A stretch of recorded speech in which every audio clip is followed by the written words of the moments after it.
အချို့ຢာတွေကအချိန်ကြာလာနဲ့မျှပိုလှပလာလို့ပဲကျွန်တော်တို့တော့ကျွန်တော်သုံးနေတဲ့ပစ္စည်းချို့အချိန်ကြာကြီးသုံးပြီးတော့မှကိုယ်နဲ့ပို့ပြီးသက်ဆိုင်လာတယ်လို့ခံစားရပါတယ်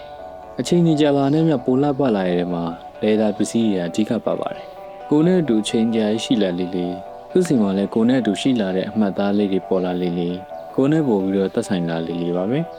ဒီနေ့တော့ကျွန်တော်လေသာပတ်စံလေးတေးချောင်းကိုပြောပြမှာဖြစ်ပါတယ်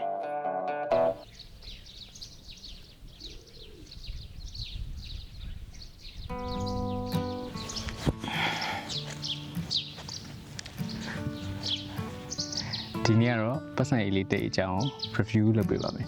ဒီဗီဒီယိုလုပ်ဖို့အတွက်ကျွန်တော်အချိန်2လလောက်ကြာသွားပြီပေါ့နော်ဘာလို့လဲဆိုတော့ဒီက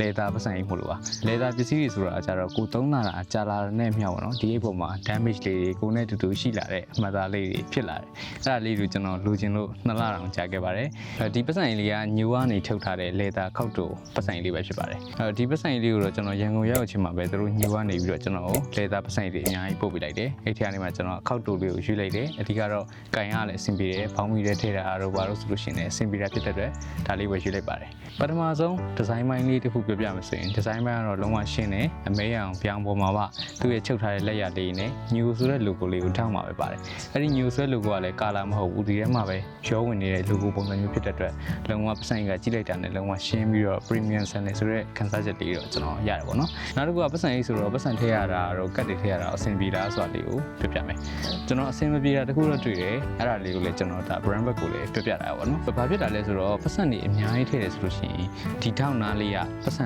ကိုနည်းနည်းကြက်တယ်ပေါ့နော်ထည့်ရတာနည်းနည်းလေးအခက်အခဲဖြစ်တယ်တေချာတိုးထည့်တယ်ဆိုရင်တော့ရတယ်ဆိုရင် smooth ဖြစ်ပြီးဝင်သွားမျိုးမရှိဘူးနော်ပတ်စံအမောက်နည်းတယ်ဆိုရင်တော့ short မရှိမယ်ပတ်စံနည်းနည်းလေးထူတယ်ဆိုရင်တော့ဒီခောက်တွေအိမ်မှာအဲ့ဒီအဆင်မပြေတာလေးတွေ့တော့ကျွန်တော်ဒါ brand bag ကိုလည်းပွင့်လေးပြပြတာတယ်ကျွန်တော်တို့အဆင်မပြေတာမျိုးမရှိဘူးကျွန်တော်ကတ်တွေထည့်ဆိုလို့ရှိရင်လည်းကတ်နေရကတ်ထည့်လို့ရတယ်ကျွန်တော်တော့မပုံနေလို့ line စင်လို့ဒီထဲမှာထည့်ရတာအကုန်လုံးအဆင်ပြေတယ်အဲ့တော့ဒီပတ်စံလေးကိုမှာကျင်နေဆိုလို့ရှိရင် New Leather Studio မှာလည်းမှာလို့ရတယ်လို့သူတို့မှာ0နားမှာလည်းဆိုင်လေးရှိတယ်ကိုရိုင်းတက်ကြည့်ပြီးလည်းမှာလို့ရတယ်ဒီခောက်တူအိတ်လေးကိုတော့အခုလက်ရှိဈေးနှုန်းက34,000နဲ့ရောင်းတယ်သူ့မှာတော့ကာလာတွေအများကြီးရှိနေမယ်ကျွန်တော်တော့ထုံးစံတိုင်း